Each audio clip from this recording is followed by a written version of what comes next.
Dr. Rebecca Ray. Welcome to Spark TV. I'm so excited to have you here. Thanks for having me. I'm really, really happy to be here, Danielle. So good. I already know we've talked to each other for about 3 minutes, and I already know that this is going to be a good conversation. So let's set the scene. Yeah. Let's tell everyone who you are and what you do. I'm Dr. Rebecca Ray. Where do I start with what I do?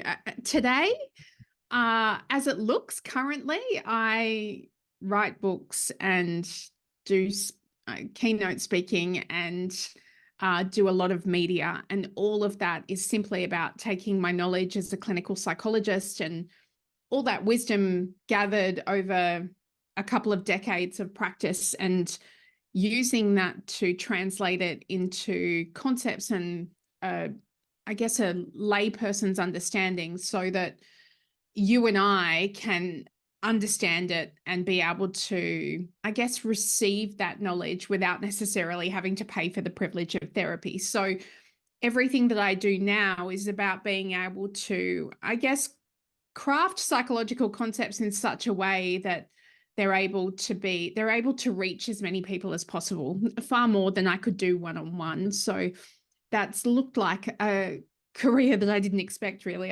Kind of a cobbled together existence where I'm using psychology for the benefit of as many people as I possibly can. I love that. And there's so much to unpack. Do you target a particular group, or is it just get the word out to as many people as possible? It depends what I'm doing and it depends which platform I'm on. So I guess the group came to me accidentally. So the people that seem to be most attracted to my work are women between about the ages of 25 and 55. There's, spectrums as well that are slightly younger and slightly older. About 93% of my audience is women or femme identifying folk. And there's sometimes a vocal majority of the 7% of men. I've had men on Instagram say, I'm shocked. I'm shocked. We're here too. And I get the odd message. I had a message from a tradie the other day, a DM saying, as a tradie or a fellow tradie, I'm just here to say that I love your work, because I'd posted something. A woman had posted her husband on a ride-on lawnmower with his headphones in, and apparently he was listening to one of my podcasts. And so I'd posted the fact that I love when men respond to my work, and I just think that's so phenomenal. But the vast majority is women. And then what I'm doing, or what I'm asked to do, is often speaking to industries that are female dominant. So I'm speaking to the Australian Veterinary Association later on this month, and 73% of their workforce is women. I'm often on Channel 9's Today Extra. Their audience is a little bit more, it's more balanced, but, I guess at the start I would have said, these psychological concepts are for everyone, but when it comes to a marketing perspective, they're actually not. They're for people that are psychologically minded. They're for people that are interested in personal growth. And oftentimes that means I'm speaking to women and femme identifying folk. Yeah. And that's an interesting, so you said, people interested in their personal development. Yeah. Is that the goal of your content, of your keynotes, of your books, of your presentations? Is it, I guess, all areas of personal development, or do you specialize in, say, relationships or business, or is it just the full spectrum? Definitely not relationships. I'm not a couples therapist, so it's not my area of expertise, not kids either. And yet actually get asked a lot to speak on parenting. And I'm always like, no, I'm not the right person. It's like going to a doctor and saying, can you check out this mole on my back? It's just, it's not every single doctor's area of specialty. But I guess, again, over the years, I've kind of been forced to distill down A, what I'm interested in, and B, what I think about it. So I love it. Yeah, it's just tended to be because I guess when you get pigeonholed into the thought leader kind of category, and sometimes people refer to me as that. I don't love that title because of the pressure that comes with it. But it's just what happens when you're out kind of, I guess, in the media landscape. You then need to be able to put labels to what's your thing. Yes. So, there's the likes of Brene Brown, who we all know as shame and vulnerability and Mm, courage. And then there's the likes of Mel Robbins, who has the 5-second rule. Like, mm. people will say, what is your thing? And my thing has, I guess, accidentally become just the very nature of instilling in people a sense of empowerment to be able to live life on their own terms. It's simply about being able to say, I'm allowed to do it my way in my own time, I think. Yeah, I love that. And I just think, I mean, I obviously interesting that women resonate with that, but that is a concept that should be instilled in everybody, that they can be empowered to live their life on their own terms. I think that's incredible. So tell me how you got here. You mentioned 20 years in clinic. Uh, Yeah. what's been the process to get here? What's been the career journey? So it's been just over 20 years as a registered psychologist, a little less in clinic. So I studied psychology from the moment I left school. I knew that I wanted to be a psychologist when I was 15, I think. We had a careers night in grade 10. And I didn't even know whether there was a psychologist there. I just remember clearly knowing that I wanted to study psychology. And then when I left school, I went straight into a double degree studying psychology. And I also started learning to fly. And I had this little deviation where I was a pilot for a while before I Wow. realized that absolutely violated so many of my life non-negotiables. So I'm very much a creature of routine, and I like doing the same thing each day. And when you fly, everything changes every day, and it requires you to use maths and physics every day. And I'm an English girl. So ask me to write an essay and I'm all over it. Ask me to fly a small piece of tin through the sky, and I have to work very hard to do that. So I Mhm. went back to psychology and started my own practice, and that practice was very successful. And the short story here, Danielle, is the fact that I did too much of it in too short a space of time. Now, it Mhm. wasn't a short space of time. I was in clinical practice for just over 10 years. But what happened is I kind of got to the point where my devotion to my client, to my patients, my clients, and to my referrers meant that I really didn't say no very often. And so I was seeing up to 40 patients a week, like Wow. it was a lot of Whoa. work. Yeah. So unsurprisingly, I got burnt out. And I got so burnt out that I ended up getting to the point where burnout made the decision for me. I actually didn't have any say in it. It got to the point where, had I have listened to the burnout maybe 5 years earlier, things might have changed, but I didn't, because I'm stubborn like that and I like to do things my way and I like to be the boss. And it turned out that actually, no, burnout's the boss of me. If you don't listen to your feelings will tend to be the boss of you. Mhm. Um, and so we got to the point where I had to kind of walk away from a career that I thought I would be in until I was 70. I actually thought I would be in Wow. clinical practice until I was 70. And at the ripe old age of 35, I had to not do that anymore. And so I was kind of left with this idea of, holy shit, how do I pay my bills? Like, I walked away from a very comfortable multi six-figure income to what? Like, what do I Mm. do? Like, how do I study for 8 years and not use what I love anymore? And yet, how do I use what I love without seeing patients? And so no one was really doing what I do today. And so I didn't have anyone that I could look to and go, well, maybe I could do what they're doing. And so I just accidentally tried stuff until it stuck. And experienced a very lumpy income, what my bookkeeper calls lumpy income, as a result. So, and I'm still trying to stabilize that income, honestly. Like, it's been since, God, 2018. The last client I saw was the day before I gave birth to my son in 2018. And I Wow. promised myself that I would not go back to it. And here I am. Like, I just accidentally became a published author, and I'm writing book number 11 as we speak. And um, I occasionally do speaking events and go on TV. Like, it's a weird job. It's like the job that you have when you don't really have a job. Yeah. I'd say you work very hard I still. I do, but it's weird. Like Yeah. it's not like your normal job, you know? Yeah. No, I love that. And there's so much to unpack there. So let's go back to burnout because I think that that's a really key one that I'd like to dive in just a little bit deeper because Sure, I know that. So our audience is women in business, right? So sure. I would hazard a guess and say there's somebody listening to this podcast who is either starting to experience the signs of Mhm, burnout and ignoring them because we're all overachievers, or mhm. really getting to that point where they're done. Yeah, So, what was it like for you? How did you identify? I mean, you said that burnout made the choice for you. yeah. Would there be anything that you would suggest to someone? How do you identify the signs of burnout and what should we be doing to try not to get completely burnt out?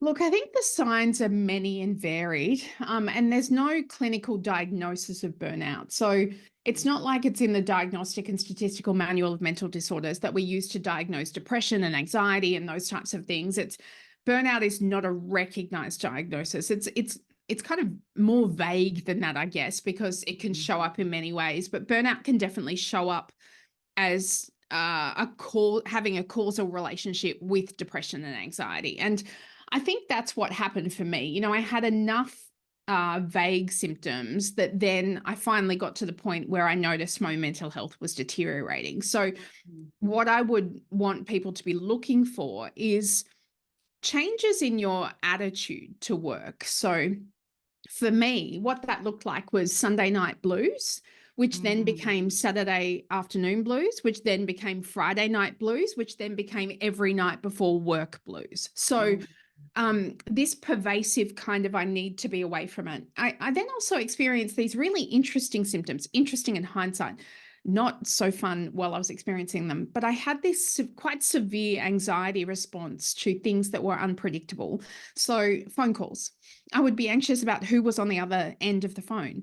I would be anxious about opening my inbox in case I couldn't predict what was sitting in my inbox. And so, I even got to the point where I doubted my capacity as a therapist. Now, on the other side of this, I'm a damn good therapist. Like it's ridiculous, but minds do mm, funny things when we're kind of stuck in this cycle of self criticism and fear around the overwhelm that comes with burnout. And so for me, my mind was saying, what if you can't do this? What if you're not good at mm. this? And then I would get in the room and be absolutely fine. But the anxiety prior was just so palpable.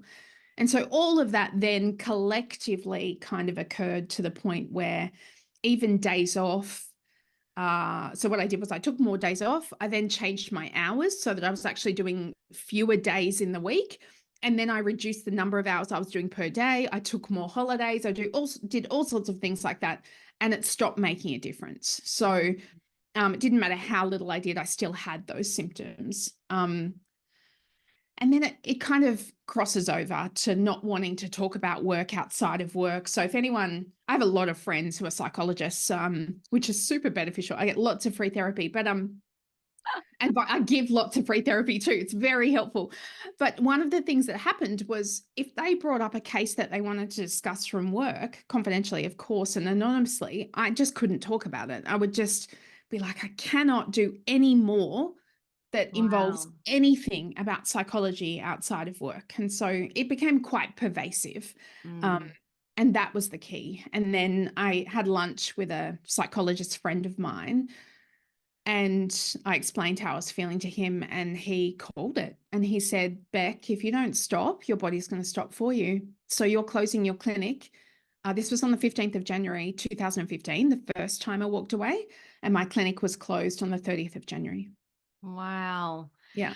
And because I was going to ask whether you actually spoke to someone about it, like having, other psychologists in your friendship circle and your Yeah. network, whether you actually did. Because that's sort of one thing that I say to people is, it's very easy. We all sit at home, work from home by ourselves, very isolated a lot as a business owner. Yeah. And it's difficult sometimes to talk to people about these things because also there's a lot of shame associated with, I don't like my business anymore. Yeah, that's actually really common. Psychologists have to have supervision as part of our professional development. So I certainly did talk to psychologists. I'm just not sure I was as honest with them as Mm. I could have been because I wasn't being honest with myself. So Yes. the shame came from, if you were a decent enough psychologist, you should be able to manage this. You should be able to manage this load.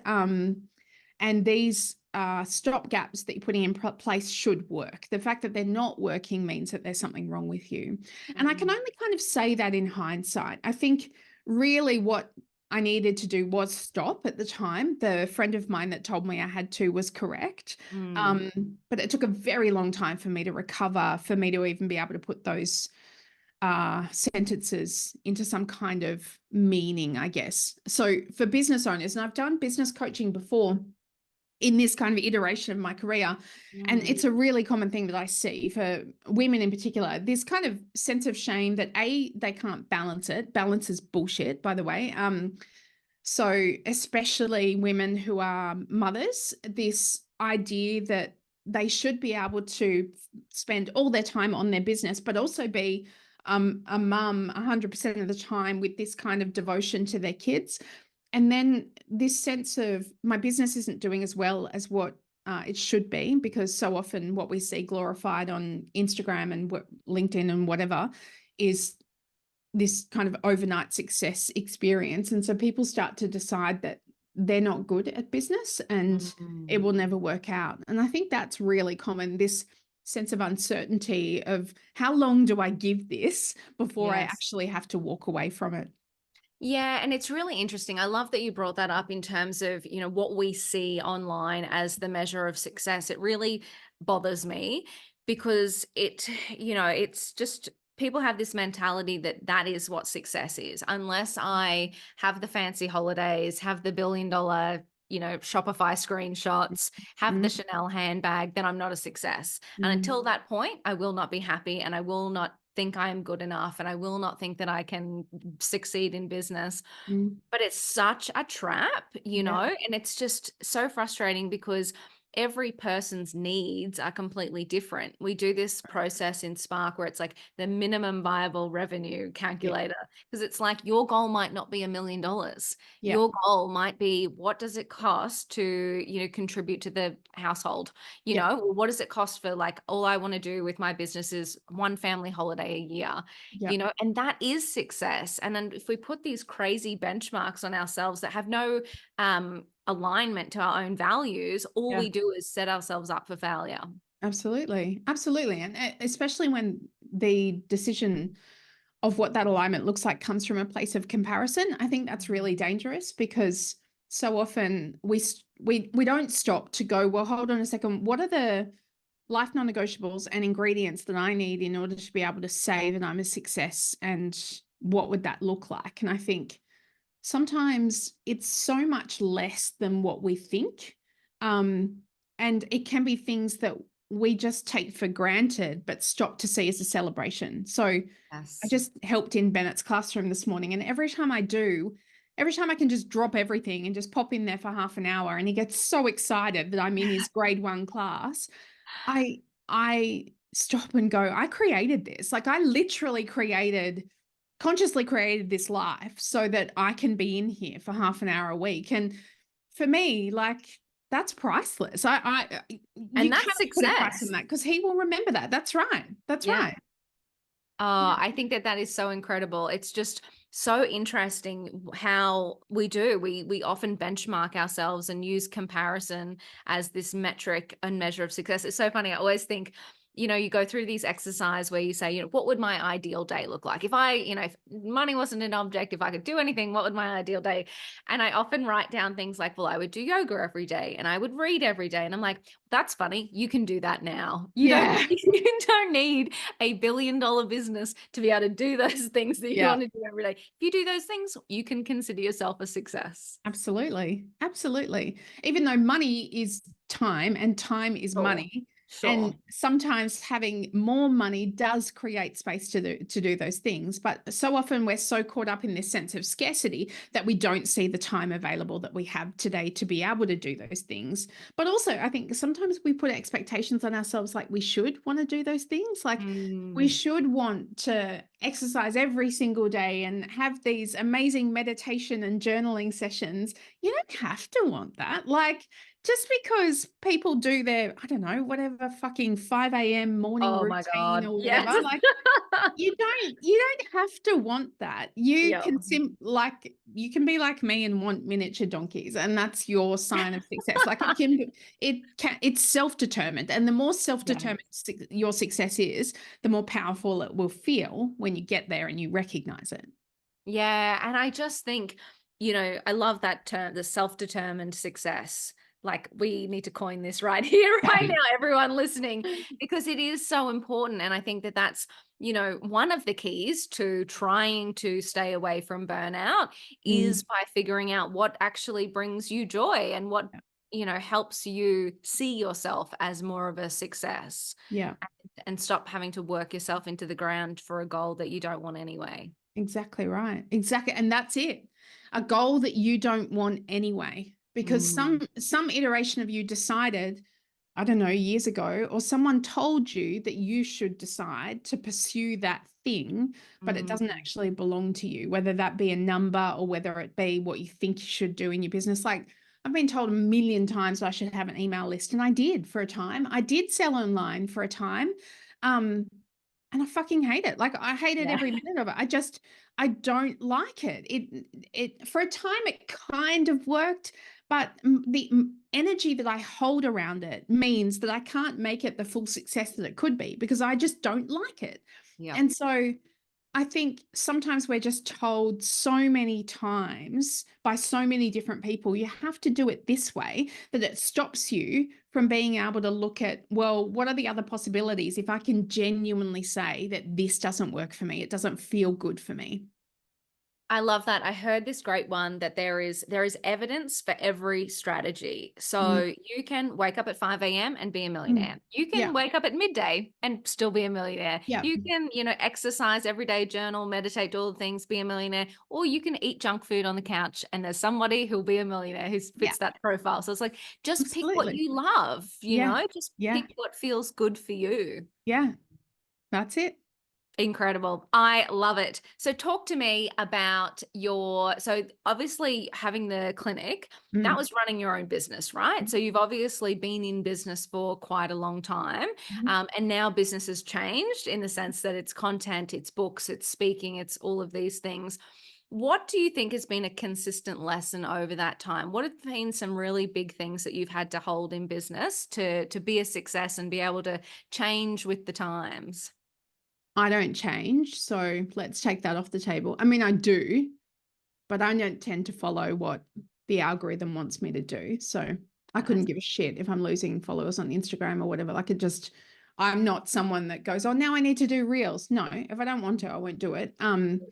But the consistency has been the meaning behind the work that I do. So it doesn't matter whether I'm being asked to be interviewed on TV or I'm writing my next book or I'm doing some speaking gig in front of hundreds of people. It's the meaning is the same.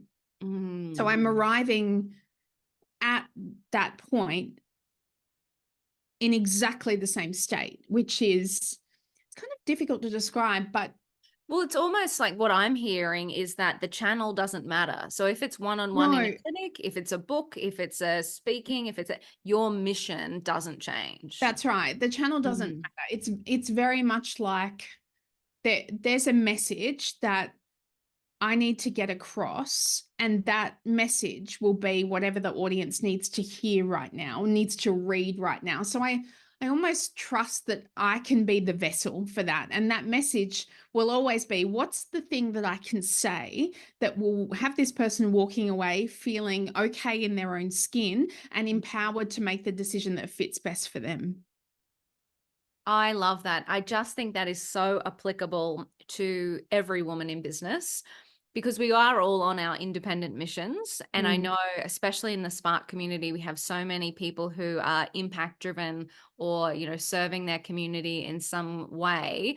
And I do love that. I think you're right. We do get trapped a little bit with, oh my God, I got to do a reel every day, or oh my God, the algorithm's changed. But you're so spot on. That doesn't matter.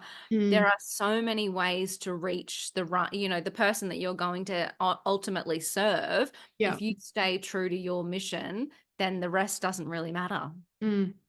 That's Mm, exactly right. And I think it's just coming back to burnout again. The reason I have strong feelings about not doing those things is because what burnout taught me is if you can't sustain it, it's going to mm, harm you, yeah. or it's going to harm your expectations of yourself, or it's going to harm how you see your work day. And I'm just not available for that anymore. I'm too old for that now. I just turned 45 and I love aging. I think it's the most beautiful thing. It's been the most powerful thing that I've ever had access to and had the privilege of doing for becoming more comfortable in my own skin. And so I think from that place, I'm just very clear on I don't really care what people put out there in terms of what you should do if Mm, that's not a fit for me. What I'm most interested in is what feels good for me, what feels meaningful for me, and can I sustain it? So, in what form do I need to practice that so that it's sustainable? And sometimes that means it will be sustainable for a chapter or mhm. sustainable for a test. And then at the end of it, I'll stop and go, actually, that test wasn't great. So, I'm not going to continue that, but I give myself permission to test it out anyway. Oh my God, I love that so much. And you know what's interesting about this conversation is you're a successful business owner and you've chosen to do it on your terms and do what feels right for you. And I love always circling back to that to remind people that this is available to them as well. If Yeah. they can choose to or choose not to do whatever it is that they want in business, you are the business owner. By definition, you get to define the rules. That's right. And I'm doing this from the other side of burnout. So Yeah. even if you get it wrong, and if you get it wrong as badly as I did, there's still recovery available, right? And in some Yeah. ways, it's the things I get wrong that have enabled me to be so clear on what's right. Like I Mm. can very clearly tell you what I will and won't do simply because I know how bad it feels for me to be on the wrong side of that. Oh, I think that is absolutely beautiful. Okay, Beck, let's wrap up. Mhm, So, reflecting on your time in business, mhm. what would be one last piece of advice that you would give to another woman in business to help her on her journey? I'd ask her to ask her 80-year-old self what she wants to do because it's her opinion that matters, no one else's. Oh my God, no one has ever said that. And that is just the most gorgeous sentiment. And I just think it underpins everything that we spoke about Mm. today. You're in it for you. This Yeah, is just beautiful. yeah. You're in it to make a difference too, but if you're not okay, the work that you're doing won't be okay. You know, the work you can't disseminate your work to the rest of the world if it's not coming from a place where you're okay. Absolutely. Could not agree more. Dr. Rebecca Ray, you are incredible. Thank you so much for sharing your time and your wisdom with our Spark community. I'm so grateful for you. My pleasure. Thanks for having me, Danielle.